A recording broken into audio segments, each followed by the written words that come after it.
శ్రీ సత్యసాయి జిల్లా మడకశిర నియోజకవర్గంలోని గుడిబండ మండల కేంద్రంలో వారానికి వందలాది పశువులను కంటైనర్లలో కబేలాలకు తరలిస్తున్న అధికారులు మాత్రం చోద్యం చూస్తున్నారు. పశువుల సంతలో పశువులను రైతు నుండి రైతు మాత్రమే కొనాల్సి ఉండగా యాక్షన్లో పాట పాడిన దళారులు వందలాది పశువులను తక్కువ ధరకే కొనుగోలు చేసి కలేబరాలకు తరలిస్తున్నారు. ఇలా కంటైనర్లలో పశువులను తరలిస్తున్న అధికారులు మాత్రం నిమ్మకు నీరెత్తినట్లుగా వ్యవహరిస్తున్నారు.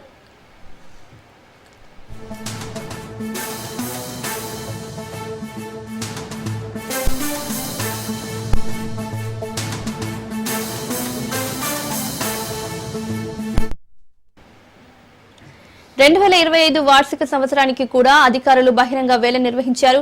ఈ ఏడాది వేలంలో గిరికి చెందిన మంజునాథ్ అనే వ్యక్తి 35,03,000కు వేలం పాటను దక్కించుకున్నారు. వేలమైన అనంతరం కేవలం డిపాజిట్ గా 6 లక్షల రూపాయలు మాత్రమే చెల్లించి ఆగస్టు దాటినా మిగతా మొత్తం చెల్లించకుండా దర్జాగా దందా కొనసాగించారు. వేల నిబంధన ప్రకారం పాట పాడిన మొత్తాన్ని 15 రోజుల్లోగా చెల్లించాల్సి ఉంటుంది. పాట పాడిన మొత్తాన్ని చెల్లించకుండా రైతు దగ్గర నుంచి ప్రతి వారం సుంకాలు వసూలు చేస్తూనే ఉన్నారు. డబ్బులు చెల్లించలేని పక్షంలో వేలంపాట దక్కించుకున్న వారిని సంతలో సుంకాలు వసూలు చేయడం ఆపడం కానీ లేదా సదరు వ్యక్తి కాంట్రాక్టును రద్దు చేయడం కానీ చేయాలి.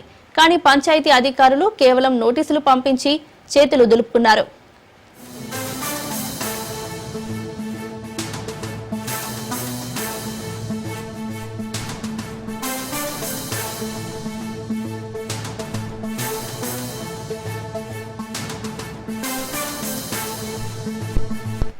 ఆర్థిక సంవత్సరానికి 35,03,000 రూపాయలకు వేలము నిర్ణయించడమైనది.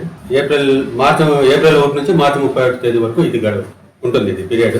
చిన్న సోళగిరి అనే అతను వేలం దక్కించుకున్నాడు. 35,03,000 రూపాయలు. ఇప్పటి వరకు 11 లక్షలు కట్టినాడు. యాక్చువల్ గా 15 డేస్ లోపల చెల్లించాలా. కాకపోతే గ్రామ పంచాయతీ బాడీ నిర్ణయం మేరకు వాయిదా పద్ధతులు కూడా ఇవ్వచ్చు. 4 వాయిదాలకు ఇవ్వచ్చు. 11 లక్షలు చెల్లించాలి. 35,03,000. ఇప్పుడు బ్యాలెన్స్ ఇంకా 24,03,000 రూపాయలు చెల్లించాలి. నేను నోటీసులు కూడా పెట్టడం జరిగింది. నోటీసులు ఇస్తే మన 5 లక్షలు అనేది చెల్లించిన లాస్ట్ మంత్. 3 months డ్యూరేషన్ అని మీరు చెప్తున్నారు. 3 నెలలు మీరు ఎందుకు యాక్షన్ తీసుకోలేదు? అందుకే నోటీసులు ఇచ్చిన. నోటీసులు ఇవ్వడం జరిగింది. ఓకే, అదే యాక్షన్. అదే సార్, ప్రైవేట్ వ్యక్తులు మళ్ళీ చేయొచ్చు అంటారా?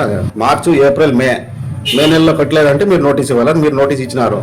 ఆ నోటీస్కి మళ్ళీ 3 నెలలకే స్పందించినారు. 6 నెలలకు మరి డ్యూరేషన్ 6 నెలలకు ఎందుకు పెరిగింది సార్? అది 3 నెలల్లో మీరు నోటీసులు ఇచ్చినారు. మళ్ళీ 3 months వాళ్ళు కట్టుకున్నప్పుడు ఒక పై అధికారిగా మీరు యాక్షన్ తీసుకోవాలి కదా సార్? తీసుకోలేదానికేనా ఇప్పుడు నోటీసులు పెట్టినా? నోటీసులు ఇచ్చినారు సార్. ఆపాలి కదా సంత, ఆపాలి కదా. ఎవరితో నోటీసులు ఇవ్వడం జరిగింది.